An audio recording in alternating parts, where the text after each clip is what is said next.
예, 안녕하세요. 네, 너무 걱정이 많으시겠어요. 네, 많이 너무 힘들어요. 네네, 앞에 원장님들 말씀 들으셨듯이 네, 어머님께서는 사실 체중이 증가할 수 있는 모든 조건을 완벽하게 갖고 계셔서 차근차근 좀 해결을 하셔야 되거든요.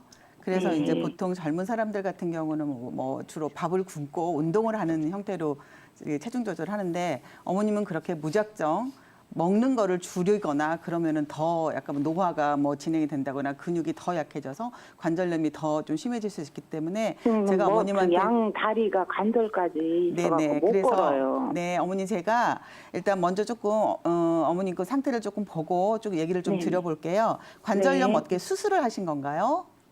아니, 수술은 안 했고요. 네. 제가 2012년도에 뇌동맥 수술을 했어요. 네. 수술을 하기 전에 우울증하고 공황장애약을 먹었는데, 네. 수술을 하고 나서 막 갑자기 더 공황장애가 심해져가지고 네. 약을 굉장히 막 강하게 강하게. 먹었어요. 그러니까 24시간 계속 수술을 퇴원하고 나서도 잠을 잤거든요. 근데 그때 체중 증가된 게 한 네네. 7, 8kg가 체중이 증가가 되고요. 네. 그러고 나서 이제 지금 한 22kg가 쪘는데 네.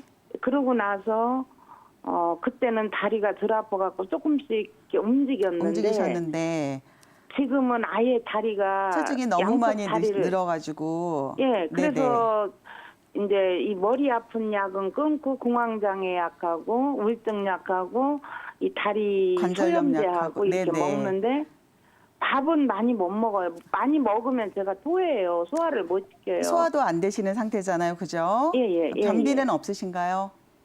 예, 변비는 없어요. 없으세요? 근데 그러면 음식을 먹으면은 바로 화장실도 가야 돼요. 네네. 어머니 지금 혹시 지금도 공황 발작이 자주 일어나세요? 예. 아, 뭐 얼마 만에 한 번씩 일어나세요? 하루에 한 4-5번 정도. 아, 어떤 식으로? 막 불안하고 가슴 뛰고 막 숨 막히고 막 예, 그러시나요? 숨 막히고요. 숨 막히고 금방 막 내 혈관 터지고 네. 온 혈관이 다 터지고 네, 금방 알겠습니다. 식은땀 나고. 제가 볼 때는 어머님은 지금 굉장히 우울증이나 공황장애 증상도 심하시고 관절염 심하신데 이거를 그냥 양약에만 의존해서 지금처럼 관리를 한다 그래서 전혀 지금 약을 드셔도 해결이 안 되고 있잖아요.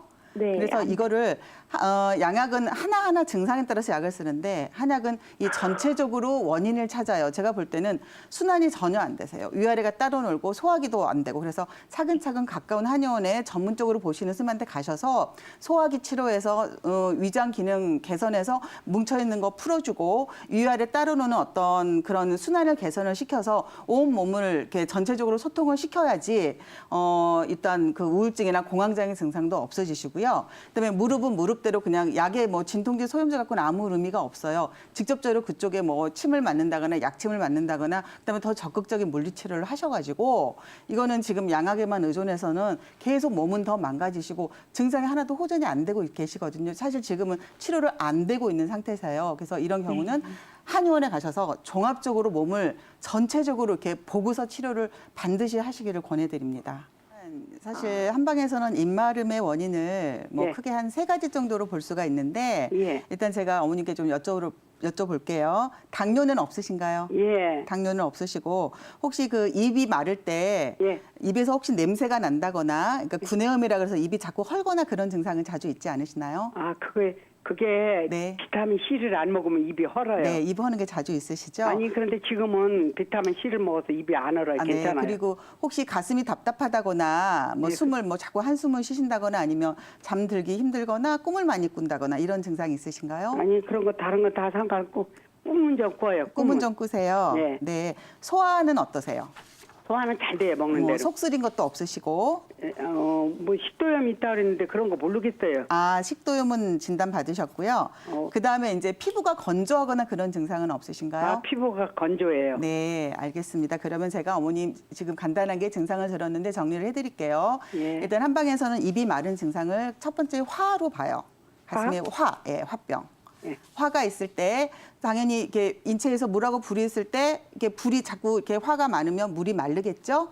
네. 그랬을 때 특히 혀는 심장의 어떤 화의 상태를 반영을 하는 특징적인 장기이기 때문에 화가 있으셔서 그러시고 아까 주무실 때 자꾸 소변을 자꾸 가신다 그러셨잖아요. 네, 네. 소변을 자꾸 보는 빈뇨 증상도 사실 화병의 일종이세요. 네, 그래서 화가 많다 보니까 지금 이렇게 입마름이 있으시고 그다음에 제가 아까 소화기 체크를 했었는데 그러니까 이 위의 열이 아까 금방 말한 건 심장의 화고 위에 열이 많아서 약간 소화에 문제가 있을 때 위에 열이 이렇게 입으로 쏘면서 그게 또 구취나 뭐 약간 구내염과 동반돼서 사실 그런 증상도 있을 수 있기 때문에 보니까 어머님은 증상을 못 느끼시는데 식도염이 있다는 거는 어느 정도 약간 그 위에도 열이 있는 증상이시니까 위 열도 좀 끄는 거를 생각을 해주셔야 되고 아까 말씀드려도 피부 건조는 여쭤봤던 게 몸에 자꾸 불이 많으면 물이 말라가잖아. 그래서 피부가 건조한 거거든요.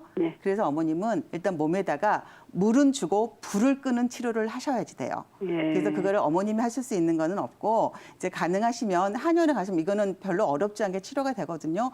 마찬가지로 아까 뭐 구내염이 비타민 C를 드셔서 좋아졌다 그랬는데 물론 뭐 그것도 뭐 약간 좀 방법이 될 수 있겠지만 근본적으로 화를 조금 다스리고 몸에 좀 이렇게 물을 주는 그런 치료를 하시는 게 빠르고 안전한 상태고 이제 평소에 어머님은 드실 수 있는 뭐 간단한 차 소개를 해드리면 이건 일단 카페인 음료는 드시면 안 되기 때문에 그런 거 안 먹어요. 네, 술이나 커피 절대 드시지 마시고요. 화를 끌 수 있는 가장 좋은 차가 이제 가면 국화차라고 있어요. 국화차가 굉장히 열을 끄는 좋은 차거든요. 그래서 국화차 드시거나 아니면 결명자도 사실 열을 조금 끌 수 있으니까 결명자? 네네. 그거를 그는 계속 장복에도 별로 전혀 부작용이 없으니까 결명자나 국화차 데리고 그다음에 약간 음을 보충을 하려면 오미자 있잖아요.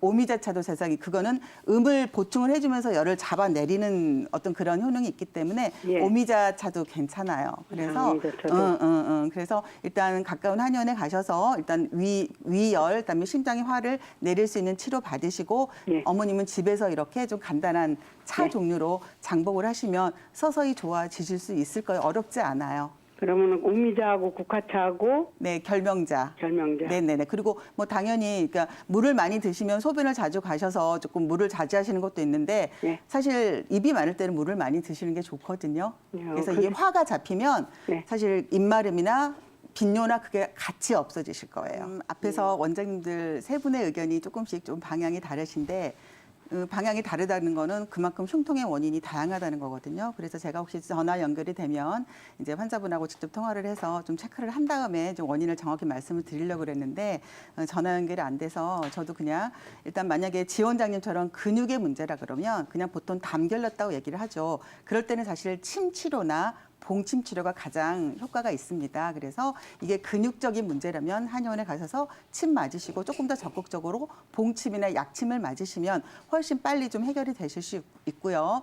그다음에 이제 이 옆에 이대현 원장님 같은 경우는 그러니까 누워 있을 때 더 증상이 있다 그래서 역류성 식도염으로 보셨는데 당연히 역류성 식도염이 있으면 그게 주 증상인 역류성 식도염을 해결을 하면 당연히 뭐 이런 흉통이 없어지실 수 있고요. 그다음에 세 번째 또 가장 많은 어떤 가슴이 답답하고 뭐 이렇게 누워 있을 때 좀 그런 것을 봐서는 화병 당연히 있을 수 생각할 수 있는데 사실 화병의 진단 포인트는 약간 오른쪽으로 치우쳤다기보다는 가슴 가운데에 주로 통증을 호소를 하기 때문에 정확히 아프신 부위를 제가 뭐 체크를 못해서 이게 화병이라고 단정을 지을 수는 없지만 혹시 화병이라고 하면은 당연히 화병 치료를 하시고 그다음에 스트레스 요인을 좀 제거를 하시고 그렇게 하셔야 되고요. 그다음에 제가 또 하나 좀 추가로 해보면 사실 이 갈비뼈가 골절이 되는 늑골 골절인 것 같은 경우는 엑스레이를 찍어도 거의 한 15% 정도만이 이렇게 간단한 엑스레이로는 진단이 안 된다고 해요. 그래서 정밀 초음파를 한다거나 특별히 외상이 없어도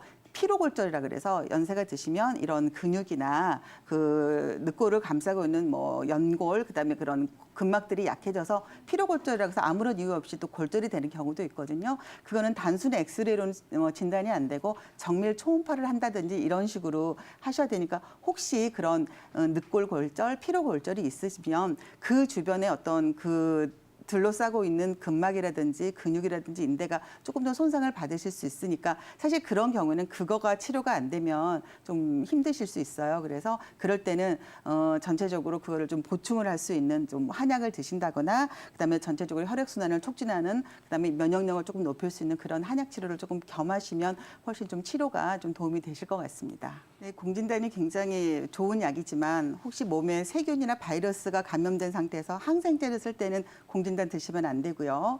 그다음에 사양이라는 약이 이게 기운을 뚫어주는 굉장히 강력한 약이지만 그게 임신부할 때는 약간 자궁 수축하는 그런 부작용이 있을 수 있으니까 임신부는 사양에 들어간 공진단은 복용을 조금 신중하게 하셔야 되고 특히 소아 같은 경우는 그러니까 아이들이 이제 집중력이 좋아진다고 뭐 이렇게 공진단을 먹는 아이들이 요즘에 많아지고 있는데 아이들은 용량을 어른만큼 드시면 안 되고요. 몸무게 대비, 그러니까는 어른 60kg를 기준으로 해서 하나를 드시면 3, 40kg짜리 아이들은 그거의 한 2분의 1이나 한 3분의 2 정도로 양을 조절을 해서 드시면 좋을 것 같고요. 그다음에 이제 이 기간은 보통 얼마를 드시냐면 보통 체력 증강이 목적이면 한 달 정도는 매일 한 알에서 좀 심하면 2알 정도로 한 달 정도는 꾸준히 복용을 하시는 게 좀 도움이 되고요. 그냥 단기간에 뭐 하시는 정도는 한 열알 정도로 한 열흘 동안 매일 드신다거나 한 이틀에 한 번 정도 해서 한 3주 정도 드시면 어느 정도 효과를 볼 수가 있습니다.